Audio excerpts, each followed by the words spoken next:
Hi guys, ఇప్పటి వరకు మనం సైబర్ సెక్యూరిటీలో సో డే బై డే నేను 11 డేస్ లో కొన్ని టాపిక్స్ అయితే చెప్పాను. సో జీరో టు హీరో అన్నట్టు. సో ఈ టాపిక్స్ వల్ల మీకైతే ఒక మంచి నాలెడ్జ్ అయితే ఇంప్రూవ్ అయిందని అనుకుంటున్నాను. So this is the final class who is SOC analyst. ఈ వీడియోని స్టార్ట్ చేసే ముందు ఒక లైక్ చేసి స్టార్ట్ చేయండి. సో దట్ ఒక లైక్ చేయడం వల్ల ఇంకొక 10 మందికి ఈ వీడియో అయితే రీచ్ అవుతుంది. అండ్ ఎవరైతే సైబర్ సెక్యూరిటీ నిజంగా ప్యాషన్ తో అండ్ ఈ ఫీల్డ్ లోకి రావాలనుకుంటున్నారో స్టూడెంట్స్ ఎవరైతే ఉన్నారో వాళ్ళకి ఈ వీడియో అయితే యూజ్ అవుతుందని అనుకుంటున్నాను. సో ఇక లేట్ చేయకుండా వీడియోలోకి అయితే వెళ్ళిపోదాం. Welcome back to my channel Lucky Tech talks.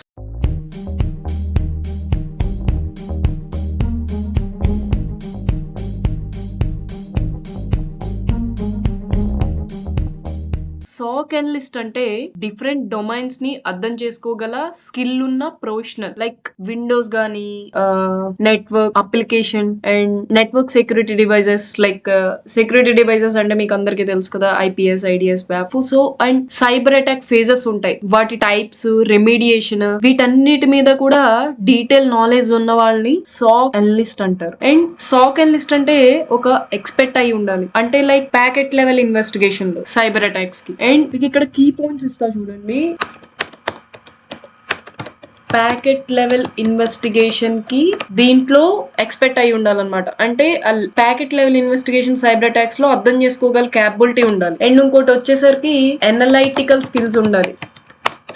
అంటే నెట్వర్క్ లో వచ్చిన అన్ని డివైజెస్ లాక్స్ ని చదివి అర్థం చేసుకునేలాగా అన్నమాట. ఒక పర్సన్ ఉన్నాడు అనుకోండి, ఆ పర్సన్ కి ఫైర్ వాల్ కి, విండోస్ లాక్స్ కి డిఫరెన్షియేట్ చేయలేకపోతే వాళ్ళు ఖచ్చితంగా ఒక మంచి సాక్ అనలిస్ట్ కాడు. అండ్ దీనికి మనం ప్రైమరీగా యూజ్ చేసేది ఏంటి అంటే సిమ్ అనేది ప్రైమరీ టూల్ అన్నమాట. సాక్ అనలిస్ట్ వాడతారు సైబర్ అటాక్స్ ని మానిటర్ అండ్ ఇన్వెస్టిగేషన్ చేయడానికి. సో ఈ సిమ్ గురించి ఇప్పుడు తెలుసుకుందాము. So what is SIM? మనకి అర్థమైంది కదా, network packets and devices lakhs importance ఏంటి అనేది. ఒకవేళ ఏదైనా అటాక్ జరిగితే కార్పొరేట్ నెట్వర్క్ లో అది చాలా కష్టం అయిపోతుంది అనమాట సాక్ టీమ్ కి. ప్రతి individual lakhs and different devices generate చేసిన అలర్ట్స్ ని మాన్యువల్ గా specific type of lakhs and alerts ని చెక్ చేయాలి అంటే సాక్ టీమ్ కి చాలా టఫ్ అయిపోతుంది. ఎందుకంటే చాలా సెక్యూరిటీ డివైజెస్ ఉంటాయి కదా, ప్రతి సెక్యూరిటీ డివైజెస్ లోకి వెళ్ళి అసలు ఏమేం లాక్స్ ఉన్నాయి, ఏమేం అలర్ట్స్ ట్రిగ్గర్ అయ్యాయి, అవి అన్ని చెక్ చేయాలనుకుంటే ఒక హ్యూమన్ గా అది ఇంపాసిబుల్ అనే చెప్పుకోవచ్చు.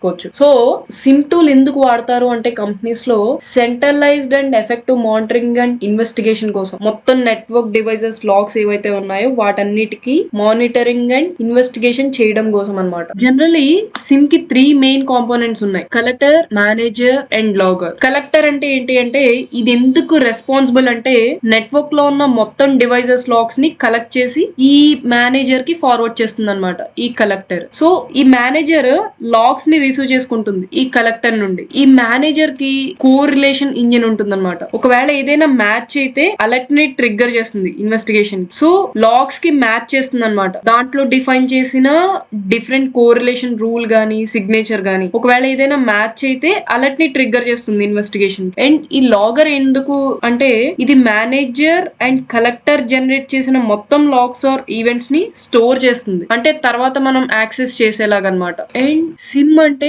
Security information and event management. So ఇది మొత్తం నెట్వర్క్ లో ఉన్న అన్ని డివైజెస్ లాక్స్ ని కలెక్ట్ చేస్తుంది. Like firewall, IDS or IPS, వ్యాఫ్, proxy, antivirus, web application, Windows machine, Linux machine, ఇలా అన్నమాట. తర్వాత లాక్స్ కి మ్యాచ్ చేస్తుంది కోరిలేషన్ రూల్స్ లో డిఫైన్ చేసిన సిగ్నేచర్స్ తో, లేకపోతే అదర్ సెక్యూరిటీ ప్రొడక్ట్స్ నుండి అలర్ట్స్ ని రిసీవ్ చేసుకుంటుంది. ఫర్ ఎగ్జాంపుల్ మీకు ఒక ఎగ్జాంపుల్ చెప్తా చూడండి. ఇప్పుడు వీడు ఒక అటాకర్ అనుకుందాం. ఇది ఒక కార్పొరేట్ కంపెనీ, ఏబిసి అనే కంపెనీ అనుకుందాం. సో ఈ అటాకర్ ఈ కంపెనీని కాంప్రమైజ్ చేశాడు, అంటే అటాక్ చేశాడు అనమాట. సో ఈ అటాకర్ ఈ కంపెనీని అటాక్ చేశాడు. ఇప్పుడు నెట్వర్క్ లో అటాకర్ మొత్తం యాక్టివిటీని చెక్ చేయాలంటే చాలా కష్టం సాక్ టీమ్. ఒక ఛాలెంజింగ్ గా అయిపోతుంది అనమాట. అండ్ టైం కూడా చాలా కన్స్యూమ్ అయిపోతుంది మొత్తం నెట్వర్క్ లాక్స్ అన్ని తీయాలంటే. ఒక హ్యూమన్ ప్రతి security devices lakhs and alerts manual గా చెక్ చేయాలంటే చాలా కష్టం. కానీ కానీ మనం సిమ్ యూజ్ చేసినట్లయితే మనం జస్ట్ అటాకర్ సోర్స్ ఐపీ ఉంటుంది కదా, ఆ సోర్స్ ఐపీని యూజ్ చేసి సిమ్ లో ఫ్యూ సెకండ్స్ లోనే మొత్తం యాక్టివిటీ లాగ్స్ ని చూపిస్తుంది అనమాట. ఈ సిమ్ ఓన్లీ సోర్స్ ఐపీతో సెక్యూరిటీ డివైసెస్ జనరేట్ చేసిన లాగ్స్ ఆర్ అలర్ట్స్ ఏవైతే ఉన్నాయో వాటన్నిటిని విత్ ఇన్ ఫ్యూ సెకండ్స్ లో ఈ సిమ్ మనకి ఇస్తుంది. ఇప్పుడు ఇంకో కేసు చూద్దాము. సో వీళ్ళు అనలిస్ట్లు అనుకుందాం, వీళ్ళంతా సాక్ అనలిస్ట్లు అనుకుందాం. ఇప్పుడు వీళ్ళు ఏం అబ్జర్వ్ చేశారంటే మల్టిపుల్ యూజర్ అకౌంట్స్ మీద బ్రూట్ ఫోర్స్ అటాక్ ని అబ్జర్వ్ చేశారు. సో ఈ సాక్ అనలిస్ట్లు అందరూ ఏం చేస్తారంటే క్విక్ గా సోర్స్ ఐపీ అడ్రస్ ని అదర్ లాగ్స్ కి కూడా కోరిలేట్ చేసి మిగతా సెక్యూరిటీ డివైసెస్ కూడా ఏమైనా అలర్ట్స్ ని జనరేట్ చేశాయా అని చెక్ చేస్తారనమాట. లైక్ ఐడిఎస్ ఆర్ ఐపీఎస్ గానీ వాఫ్ గానీ ఇలాంటి సెక్యూరిటీ డివైసెస్ లో బ్రూట్ ఫోర్స్ అటాక్ ఒకటి జరిగింది కదా. ఫర్ ఎగ్జాంపుల్ ఒక అలర్ట్ ట్రిగ్గర్ అయింది బ్రూట్ ఫోర్స్ అటాక్. సో ఈ బ్రూట్ ఫోర్స్ అటాక్ లో ఒక ఐపీ వచ్చింది మనకి. సో ఈ ఐపీని యూస్ చేసి సిమ్ టూల్ లో మిగతా సెక్యూరిటీ డివైసెస్ లో కూడా ఏమైనా అదర్ టైప్ ఆఫ్ అలర్ట్స్ గానీ లాగ్స్ గానీ జనరేట్ అయ్యాయా అనేది ఈ సాక్ అనలిస్ట్ లో చెక్ చేస్తారు. అండ్ ఈ సిమ్ కి సపరేట్ గా సిమ్ ఇంజనీర్స్ ఉంటారన్నమాట. ఎందుకంటే ఒక సాక్ అనలిస్టే ప్రతిదీ చేయాలంటే చాలా కష్టం. సాక్ అనలిస్ట్ ఏం చేస్తాడు, ప్రతిదీ మానిటర్ చేయడం, అది ఎందుకు వచ్చింది అనేది ఇన్వెస్టిగేషన్ చేయడం, దీంతోనే సరిపోతుంది. సో సిమ్ లో రూల్స్ కూడా వాళ్లే చెయ్యాలి అంటే అది చాలా టఫ్ పని అనమాట. దానికోసం సిమ్ ఇంజనీర్స్ ఏం చేస్తారంటే సిమ్ కి సపరేట్ ఇంజనీర్స్ ఉంటారు. వాళ్ళు ఏం చేస్తారంటే రూల్ ని క్రియేట్ చేస్తారు థ్రెట్ అండ్ సైబర్ అటాక్ ని డిటెక్ట్ చేయడానికి. సో ఈ థ్రెట్ ని సైబర్ అటాక్ ని రెండింటిని డిటెక్ట్ చేయడానికి ఈ సిమ్ లో రూల్ ని క్రియేట్ చేస్తారనమాట సిమ్ ఇంజనీర్స్. అవి అలర్ట్స్ ని జనరేట్ చేస్తాయి. తర్వాత ఈ సాక్ అనలిస్ట్ ఏం చేస్తారు, ఆ అలర్ట్స్ ని ఇన్వెస్టిగేషన్ చేస్తారు ట్రూ అటాక్స్ ఏమైనా ఉన్నాయా అని ఐడెంటిఫై చేయడానికి. సో సిమ్ లో మానిటరింగ్ అండ్ డిటెక్షన్ ఒకటే పాసిబుల్ సిమ్ కి రిక్వైర్డ్ లాగ్స్ అనేవి రావాలి అంటే. మీరు ఇక్కడ గుర్తు పెట్టుకోవాల్సింది ఏంటి అంటే ఇది ఎప్పుడు పాసిబుల్ ఉంటుంది అంటే సిమ్ కి లాగ్స్ ఉంటాయి. లైక్ సిమ్ కి కోరిలేషన్ రూల్ ఏం డిఫైన్ చేయలేదు అనుకోండి, ఏం అలర్ట్స్ ని ట్రిగ్గర్ చేయదు సిమ్. ఫర్ ఎగ్జాంపుల్ మీకు ఇప్పుడు ఓపెన్ సోర్స్ చాలా టైప్ ఆఫ్ లైక్ క్యూరేడర్ గానీ హైవ్ గానీ చాలా ఓపెన్ సోర్స్ సిమ్ టూల్స్ ఉన్నాయి. అవి ఇన్స్టాల్ చేసుకొని చూడండి, మీకు ఏం అలర్ట్స్ రావు. ఎందుకంటే వాటికి కొన్ని కోరిలేషన్ రూల్స్ గానీ సిగ్నేచర్స్ గానీ డిఫైన్ చేయాలన్నమాట ముందే. సో కోరిలేషన్ రూల్ అనేది సిమ్ లో డిఫైన్ చేస్తే సిమ్ స్పెసిఫిక్ లాగ్స్ ని కోరిలేషన్ రూల్స్ ని బేస్ చేసుకొని చెక్ చేస్తుంది. ఒకవేళ ఏమైనా సక్సెస్ఫుల్ మ్యాచ్ ఉంటే లాగ్స్ ని సిమ్ లో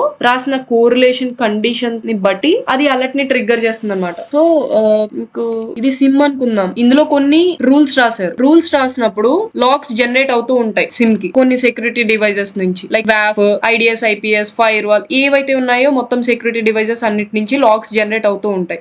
సో ఈ సిమ్ ఎప్పటికప్పుడు ఏం చేస్తుంది అంటే కోరిలేట్ చేస్తూ ఉంటుంది అనమాట ఈ లాగ్స్ కి ఏమైనా సిగ్నేచర్స్ గానీ ఏమైనా కోరిలేట్ అయ్యాయా అనేది. ఒకవేళ కోరిలేట్ అయితే మనకి అలర్ట్స్ ని ట్రిగ్గర్ చేస్తుంది. అండ్ రూల్స్ రాసినప్పుడు వాటికి నేమ్ కూడా ఇస్తారు, ఈ రూల్ కి మ్యాచ్ అయితే ఈ అలర్ట్ ట్రిగ్గర్ అవ్వాలి అన్నట్టు. సో దాన్ని బేస్ చేసుకొని అలర్ట్ ట్రిగ్గర్ చేస్తుంది అనమాట ఈ సిమ్ అనేది. సో సాక్ టీమ్ లో సాక్ అనలిస్ట్ వర్క్ చేస్తారు దీని మీద, ఈ సిమ్ మీద సాక్ అనలిస్ట్లు వర్క్ చేస్తారు. బట్ బ్యాక్ ఎండ్ లో సిమ్ ని వర్క్ చేయడానికి సిమ్ ఇంజనీర్స్ వర్క్ చేస్తారు. సిమ్ ఇంజనీర్స్ అంటే ఈ లైక్ లాగ్స్ అన్నిటిని జనరేట్ చేస్తుందా లేదా, లేకపోతే ఏమైనా ఆగిపోయిందా, అండ్ ఈ కోరిలేషన్ రూల్స్ ని సిగ్నేచర్స్ ని క్రియేట్ చేయడానికి సాక్ ఇంజనీర్స్ వెనకాల వర్క్ చేస్తారనమాట.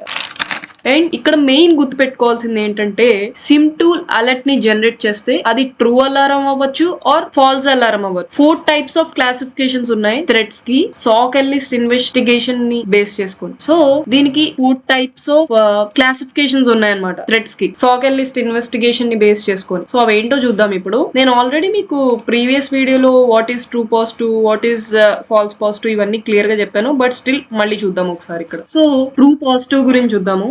ట్రూ పాజిటివ్ అంటే సాక్ అనలిస్ట్ మానిటర్ చేస్తున్నప్పుడు వాళ్ళకి నోటిఫికేషన్ వచ్చింది అంటే అలర్ట్ ట్రిగ్గర్ అయింది అనమాట. అండ్ అది కరెక్ట్ గా ఐడెంటిఫై చేసింది థ్రెట్ ని. ఫర్ ఎగ్జాంపుల్ యూజర్ ఒక ఫైల్ ని డౌన్లోడ్ చేశాడు ఇంటర్నెట్ నుండి. ఆ ఫైల్ మాల్వేర్ అనమాట. సో యాంటీవైరస్ కూడా సెక్యూరిటీ డివైస్ యాంటీవైరస్ కూడా సేమ్ డిటెక్ట్ చేసింది అది మాల్వేర్ అని. సో ఇది ట్రూ పాజిటివ్ అనమాట. క్లియర్ ఏంటంటే యూజర్ ఒక ఫైల్ ని డౌన్లోడ్ చేశాడు, అది మాల్వేర్ ఫైల్. సో యాంటీవైరస్ కూడా కరెక్ట్ గా డిటెక్ట్ చేసింది మాల్వేర్ ఫైల్ అని. సో ఇది true positive. And false positive ఏంటి అంటే సాక్ అండ్ లిస్ట్ మానిటర్ చేస్తున్నప్పుడు మళ్ళీ అలర్ట్ ట్రిగ్గర్ అయింది. సో అలర్ట్ వచ్చినప్పుడు వాళ్ళు ఇన్వెస్టిగేషన్ చేస్తారు కదా, కానీ థ్రెట్ ఏం లేదు అందులో. For example user again file ని డౌన్లోడ్ చేశాడు, అది మాల్వేర్ కాదనమాట, నార్మల్ ఫైల్ ని ఏదో డౌన్లోడ్ చేశాడు, కానీ యాంటీవైరస్ ఏం చేసింది, అది మాల్వేర్ అని చెప్పి డిటెక్ట్ చేసింది. సో ఇది ఫాల్స్ పాజిటివ్ అనమాట. మాల్వేర్ అయ్యి యాంటీవైరస్ మాల్వేర్ అని డిటెక్ట్ చేస్తే ట్రూ పాజిటివ్. యూజర్ డౌన్లోడ్ చేసిన ఫైల్ మాల్వేర్ కాకుండా మాల్వేర్ అని యాంటీవైరస్ డిటెక్ట్ చేస్తే అది falls positive. So true negative ఏంటో చూద్దాం. ఏం థ్రెట్ లేకపోతే యూజర్ చేసే పనిలో, లైక్ ఏమైనా ఫైల్ డౌన్లోడ్ చేశాడు అనుకోండి, సాక్ అండ్ లిస్ట్ కి ఏం అలర్ట్ రాదు. For example again user file ని డౌన్లోడ్ చేశాడు, ఫైల్ ని డౌన్లోడ్ చేసినప్పుడు అది మాల్వేర్ కాదు. సో యాంటీవైరస్ కూడా మాల్వేర్ కింద ఏమీ డిటెక్ట్ చేయలేదు, అంటే మనకి ఏం అలర్ట్ ట్రిగ్గర్ అవ్వలేదు. సో ఇది ట్రూ నెగిటివ్ అనమాట. బట్ ఈ ట్రూ నెగిటివ్ ఎందుకు తెలుసుకోవాలి అంటే మనం ఎవరైనా అడగచ్చు, అతను ఫైల్ ని డౌన్లోడ్ చేశాడు కదా ఆ యూజర్, బట్ మనకు అలర్ట్ ఎందుకు ట్రిగ్గర్ అవ్వలేదు అంటే ఇదే రీజన్, ఆ ఫైల్ మాల్వేర్ కాదు, యాంటీవైరస్ కూడా డిటెక్ట్ చేయలేదు. సో ఇది ట్రూ నెగిటివ్ అనమాట. సో ఫాల్స్ నెగిటివ్ ఏంటి అంటే నిజంగా థ్రెట్ ఉంది, లైక్ యూజర్ ఒక ఫైల్ ని డౌన్లోడ్ చేసినప్పుడు నిజంగా థ్రెట్ ఉంది, బట్ ఏం అలర్ట్స్ రాలేదు సిమ్ లో మనకి, అది ఫాల్స్ నెగిటివ్ అవుతుంది అనమాట. ఫర్ ఎగ్జాంపుల్ యూజర్ డౌన్లోడ్ చేసిన ఫైల్లో మాల్వేర్ ఉంది, కానీ యాంటీవైరస్ మాల్వేర్ కింద డిటెక్ట్ చేయలేదు, ఇది ఫెయిల్ అయింది డిటెక్ట్ చేయడంలో. సో ఇది ఫాల్స్ నెగిటివ్. సో సిమ్ గురించి మీకు అయితే అర్థమైందని అనుకుంటున్నాను. సో ఇప్పుడు వాట్ ఈస్ యూస్ కేస్ అనేది చూద్దాం. సైబర్ సెక్యూరిటీలో యూస్ కేసు సిచ్యువేషన్ ని డిఫైన్ చేస్తుంది అలర్ట్ ని జనరేట్ చేయడానికి, లైక్ డిటెక్షన్ ఆఫ్ అటాక్స్ మీద స్పెసిఫిక్ కండిషన్స్ ని బేస్ చేసుకొని అనమాట. ఒకవేళ స్పెసిఫై చేసిన కండిషన్స్ కి లాగ్స్ కానీ ట్రాఫిక్ కానీ మ్యాచ్ అయితే సాక్ అండ్ లిస్ట్ ఇన్వెస్టిగేషన్ చేయడానికి అలర్ట్ ని జనరేట్ చేస్తుంది.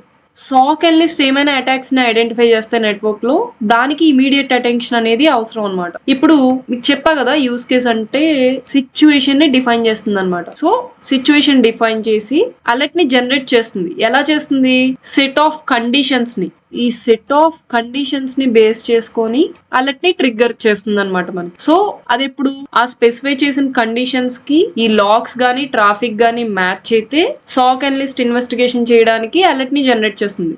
ఇప్పుడు అలర్ట్ జనరేట్ అయ్యాక సాక్ అండ్ లిస్ట్ ఏమైనా అటాక్ ని ఐడెంటిఫై చేస్తే నెట్వర్క్ లో, దానికి ఇమీడియట్ అటెన్షన్ అనేది అవసరం అనమాట. సో ఇప్పుడు సాక్ అండ్ లిస్ట్ ఏం చేయాలి, ఫర్దర్ రీసెర్చ్ చేయాలన్నమాట. అంటే కొన్ని క్వశ్చన్స్ కి ఆన్సర్స్ చేయగలగాలి. ఆ క్వశ్చన్స్ ఏంటో చూద్దాం ఇప్పుడు. What is the alert name, where is it detected, when did it happens. So మీరు ఇక్కడ గుర్తుపెట్టుకోవాల్సింది ఏంటంటే ఇవన్నీ సాక్ అండ్ లిస్ట్ మేము ఇప్పుడే జాయిన్ అయితే ఇప్పుడే చేసేయాలంటే కాదు, బట్ L1 L2 L3 ఉంటాయని చెప్పి మీకు ఆల్రెడీ చెప్పాను. But age a entry level గా మనం చేయాల్సిన డ్యూటీస్ కొన్ని ఉంటాయి. సో మనం అదర్ టీమ్స్ కి ఫర్దర్ ఇన్వెస్టిగేషన్ కోసం మనం కొన్ని రిపోర్ట్ చేయాల్సి ఉంటుంది. యాజ్ ఎ మేనేజర్ అయితే మొత్తం అన్ని తెలియాల్సి ఉంటుంది. సో ఫర్ ఒక అలర్ట్ మనం రిసీవ్ చేసుకున్నాక ఆ అలర్ట్ ని మనం ఏమేమి ఇన్వెస్టిగేషన్ చేయాలి, ఒకవేళ చేశాక నిజం అటాక్ అనిపిస్తే మనం మన ఫర్దర్ లెవెల్స్ కి ఎలా రిపోర్ట్ చేయాలి అనేది చూద్దాం. వాళ్ళు అడిగే క్వశ్చన్స్ ఈ 5 W's మీద ఉంటాయి. 5 W's అంటే who is impacted, what is the alert name, where is it detected, when did it happen, why did it occur. So ఈ క్వశ్చన్స్ అడుగుతారు అనమాట. దీనికోసం మనం ఫర్దర్ ఇన్వెస్టిగేషన్ కోసం సాక్ అండ్ లిస్ట్ మిగతా ఇంటర్నల్ టీమ్స్ కి రిపోర్ట్ చేయాలి. మొత్తం details and SOC analyst ఏం ఫైండ్ చేశాడు అని ఫైండింగ్స్ తో సహా, లైక్ అటాక్స్ మీద రెమిడియేషన్ స్టెప్స్ ని ప్రొవైడ్ చేయాలి. నేను మీకు ముందే చెప్పాను ఇది స్టార్టింగ్ స్టేజెస్ కి ఏం అవసరం లేదు L1s కి, బట్ యాజ్ ఎ మేనేజర్ గా అతను రెమిడియేషన్ ప్లాన్ ఏంటి అనేది చెప్పాలి. లైక్ L3s కూడా రెమిడియేషన్ ప్లాన్ అనేది చెప్పాలి ఒక్కొక్కసారి. ఎందుకంటే ఈ అలర్ట్ ఎందుకు ట్రిగ్గర్ అయింది, ఎక్కడ మిస్ అయ్యాం మనం, ఇవన్నీ తెలియాలన్నమాట. అంటే ఫ్యూచర్ లో ఇలాంటివి రాకుండా ఎలా ప్రివెంట్ చేయాలి అని చెప్పడం అనమాట. ఫర్ ఎగ్జాంపుల్ ఒక మెషిన్ లో మలీషియస్ ఫైల్ డిటెక్ట్ అయితే సాక్ టీమ్ కొన్ని ఆన్సర్స్ ని కనిపెట్టాలి ఇన్వెస్టిగేషన్ కి. ఫర్ ఎగ్జాంపుల్ ఇది ఒక మెషిన్ ఉందనుకోండి, ఈ మెషినే మలీషియస్ ఫైల్ డిటెక్ట్ అయింది మెషిన్ లో, దీనికి ఐపీ అడ్రస్ ఏంటి, ఈ మెషిన్ కి ఐపీ అడ్రస్ ఏంటి, అండ్ అలర్ట్ నేమ్ ఏంటి. ఇలా రాస్తే క్లారిటీ ఉండదు అనుకుంటా, ఒక్క నిమిషం. ఫస్ట్ మనం కనిపెట్టాల్సింది ఏంటంటే ఐపీ అడ్రస్ ఏంటి, అలర్ట్ నేమ్ ఏంటి, అండ్ ఇది ఎలా డిటెక్ట్ అయింది, how it is detected, and ఇది ఎండ్ యూజర్ వర్క్ స్టేషనా లేకపోతే సర్వరా, అంటే ఎండ్ యూజర్ వర్క్ స్టేషన్ మీద జరిగిందా లేకపోతే సర్వర్ మీద జరిగిందా. సో ఒకవేళ యూజర్ మెషిన్ మీద అయితే ఎవరిది ఆ మెషిన్, అంటే ఆ కంప్యూటర్ ఎవరు వాడుతున్నారు అనేది మనకు తెలియాలన్నమాట. ఒకవేళ అది సర్వర్ మీద జరిగింది అనుకోండి, ఆ సర్వర్ రోల్ ఏంటి, అంటే ఆ సర్వర్ ని ఎందుకు ఉపయోగిస్తున్నారు, ఎందుకు ఇది జరిగింది, ఈ థ్రెట్ సెక్యూరిటీ ప్రోడక్ట్స్ లో ఎందుకు ప్రివెంట్ చేయలేదు, ఈ క్వశ్చన్స్ అన్నిటికీ ఆన్సర్ అనేది ఉండాలన్నమాట. అండ్ ఈ మలీషియస్ ఫైల్ మెషిన్ లోకి ఎలా వచ్చింది అంటే లైక్ రిమూవల్ డ్రైవ్ వల్ల ఏమైనా వచ్చిందా, లేకపోతే ఈమెయిల్ వల్ల వచ్చిందా, లేకపోతే ఇంటర్నెట్ నుండి వచ్చిందా, దీనికి మనకి ఆన్సర్ కావాలి. ఈ ఆన్సర్ ఎలా వస్తుంది, మీరు ఎప్పుడు ఎండ్ యూజింగ్ కంప్యూటింగ్ కి ప్రతి ఒక్కళ్ళు చాలా క్రౌడ్ స్ట్రైక్ అని, టానియం అని కొన్ని టూల్స్ ఉంటాయి అనమాట. ఆ టూల్స్ లో ఏం జరుగుతుందంటే యూజర్ చేసే ప్రతి పని మనం మానిటర్ చేయొచ్చు. ఫర్ ఎగ్జాంపుల్ అతను ఒక ఫైల్ ని డౌన్లోడ్ చేశాడు అనుకోండి, ఆ ఫైల్ కి ఎక్కడెక్కడి నుంచి లైక్ ఈ ఫైల్ ఎలా డౌన్లోడ్ అయింది, ఈ వెబ్సైట్ నుంచి డౌన్లోడ్ అయింది, ఈ వెబ్సైట్ దేనికి కనెక్ట్ అయింది, యూజర్ క్లిక్ చేశాడా లేకపోతే బయట సోర్స్ ఐపీ నుంచి ఎక్స్టర్నల్ ఐపీ నుంచి క్లిక్ చేస్తే వచ్చిందా, ఇవన్నీ మనకి ఇక్కడ ఒక చార్ట్ లైక్ ఒక ఎలా చెప్పాలి, ఒక డయాగ్రమేటిక్ గా కనిపిస్తుంది కానీ డయాగ్రమేటిక్ అని చెప్పలేము. సో ఈ లింక్స్ ఉంటాయి అనమాట, యూజర్ ఇంటెంటా లేకపోతే సిస్టమ్ వర్క్, ఇది అంటే సిస్టమ్ ఆటోమేటిక్ గా డౌన్లోడ్ చేసింది ఏమైనా ఫైల్, యూజర్ కమాండ్స్ ఏమైనా యూజ్ చేసి ఈ ఫైల్ ని డౌన్లోడ్ చేశాడా, ఒకవేళ నిజంగా యూజర్ కమాండ్ యూజ్ చేస్తే యూజర్ ని అడుగుతాం, యూజర్ కి తెలిస్తే అది ఓకే, అది ఎందుకు చేశాడు అనేది క్వారంటైన్ చేయడం ఇదంతా సెకండరీ లెవెల్. బట్ యూజర్ కాకుండా అతనికి తెలియదు నేను ఈ కమాండ్ యూజ్ చేయలేదంటే ఖచ్చితంగా బయట నుంచి ఎవరో అటాక్ చేశారనే అర్థం దాన్ని. సో ప్రతిదీ ఇప్పుడు ప్రతిదీ సెక్యూరిటీ డివైసెస్ వచ్చేసాయి, ఎవరు ఏం పని చేసినా సరే మొత్తం మనకి మానిటర్ చేసే సాక్ అనలిస్ట్ కి తెలుస్తుంది అనమాట. అండ్ ఆ ఇన్ఫెక్టెడ్ ఫైల్ ఏదైతే ఉందో దాన్ని శాండ్ బాక్స్ ఎన్విరాన్మెంట్ లో రీసెర్చ్ చేయాలన్నమాట. ఈ శాండ్ బాక్స్ ఎన్విరాన్మెంట్ లో రీసెర్చ్ చేయడం అనేది స్టార్టింగ్ L1s అవసరం లేదు, బట్ L2s గానీ L3s గానీ లేకపోతే మేనేజర్స్ గానీ వీల్ చేస్తారనమాట ఈ పని మొత్తం. సో ఎవరైతే ఈ ఫీల్డ్ లోకి వద్దాం అనుకుంటున్నారో ఇవన్నీ మనమే చెయ్యాలా, అమ్మో టఫ్ అది ఇది అని అనుకోకండి, చాలా ఛాలెంజింగ్ గా చాలా ఇంట్రెస్టింగ్ గా ఉంటుంది ఈ ఫీల్డ్ అయితే. సో ఈ శాండ్ బాక్స్ అంటే ఏంటి అనేది చాలా మందికి డౌట్ ఉంటుంది. శాండ్ బాక్స్ అంటే ఏంటి అంటే ఐసోలేట్ చేసిన టెస్టింగ్ ఎన్విరాన్మెంట్ అనమాట. అందులో ఎనలిస్ట్లు మాల్వేర్ ని రన్ చేస్తారు. ఒక మాల్వేర్ ఫైల్ అనుకోండి, దాన్ని రన్ చేస్తారు అనమాట. రన్ చేసి ఫైల్ ని ఎగ్జిక్యూట్ చేస్తారు మాల్వేర్ బిహేవియర్ ని అర్థం చేసుకోవడానికి. ఫర్ ఎగ్జాంపుల్ ఐపీ అడ్రస్ నుండి కనెక్షన్ రిక్వెస్ట్ పంపారు అండ్ ఈ ఎగ్జిక్యూట్ అయ్యాక ఏ డొమైన్ రిక్వెస్ట్ ని పంపిస్తోంది, ఇది డొమైన్. మాల్వేర్ వల్ల ఇంకా ఏం ఫైల్స్ వచ్చాయి మెషిన్ లో, ఈ మెషిన్ లో ఎగ్జిక్యూట్ అయ్యాక ఇంకా ఏమేం ఫైల్స్ ఇన్స్టాల్ అయ్యాయి లేకపోతే ఏం డ్రాప్ అయ్యాయి ఇవన్నీ చూస్తారనమాట. అండ్ ఏం డిఫరెంట్ ప్రాసెసెస్ ఎగ్జిక్యూట్ అయ్యాయి అనేది చెక్ చేస్తారు. అండ్ రిజిస్ట్రీ కేస్ లో ఏమైనా చేంజెస్ మారాయా ఫైల్ ఎగ్జిక్యూట్ అయ్యాక ఇవన్నీ చెక్ చేస్తారనమాట, గమనిస్తారు, ఇవన్నీ అబ్జర్వ్ చేస్తారు. సో ఇది చాలా హెల్ప్ అవుతుంది సాక్ టీమ్ కి. మాల్వేర్ రిలేటెడ్ ఐఓసీస్ ఉంటాయి కదా, మీకు ఆల్రెడీ చెప్పాను, ఐఓసీస్ ని కలెక్ట్ చేయడం వల్ల. అండ్ ఈ సాక్ టీమ్ ఏం చేస్తారంటే మిగతా ఇంటర్నల్ టీమ్ సపోర్ట్ కూడా తీసుకుంటారు, లైక్ సిస్టమ్ టీమ్ గానీ నెట్వర్క్ సెక్యూరిటీ టీమ్, ఇలా టీమ్స్ ఉంటాయి కదా, ఆ టీమ్స్ సపోర్ట్ కూడా తీసుకుంటారు అనమాట ఈ ఇన్సిడెంట్స్ ని హ్యాండిల్ చేసేటప్పుడు. ఫర్ ఎగ్జాంపుల్ సర్వర్ మీద ఇన్ఫెక్షన్ జరిగింది అనుకోండి, సో సాక్ టీమ్ ఈ సర్వర్ టీమ్ దీనికి రిపోర్ట్ చేయాలి అంటే సాక్ టీమ్ సిస్టమ్ టీమ్ కి రిపోర్ట్ చేస్తారు ఆ యాక్టివిటీ కోసం. ఫుల్ యాంటీవైరస్ స్కాన్ రన్ చేయమని మెషిన్ లో, అండ్ ఇన్ఫెక్టెడ్ ఫైల్స్ ఏమైనా ఉంటే అవి డిలీట్ చేయమని చెప్తారనమాట. సో ఈ రోజు వీడియో అయితే ఇదే గైస్. సో మీకు ఏమైనా డౌట్స్ ఉంటే కింద కమెంట్ బాక్స్ లో కమెంట్ చేయండి. అండ్ ఎటువంటి టైప్ ఆఫ్ ఇంకా మీకు సైబర్ సెక్యూరిటీ రిలేటెడ్ గానీ లేకపోతే ఏమైనా అదర్ రిలేటెడ్ వీడియోస్ కావాలనుకుంటున్నారో కింద కమెంట్ బాక్స్ లో కమెంట్ చేయండి. అండ్ ఎవరైతే సైబర్ సెక్యూరిటీ ప్యాషన్ ఉండి ఎవరైతే సీరియస్ గా ప్రిపేర్ అవుతున్నారో వాళ్ళకి ఈ వీడియోస్ అనేది షేర్ చేయండి, నాలెడ్జ్ అనేది షేర్ అవుతుంది. అండ్ ఇంకొక కొంతమంది ఈ నాలెడ్జ్ అనేది గెయిన్ చేసుకుంటారు. అండ్ మీరు ఒక్క లైక్ చేసినట్లయితే ఇంకొక 10 మందికి రీచ్ అవుతుంది. So please do like, share and subscribe. Thank you guys.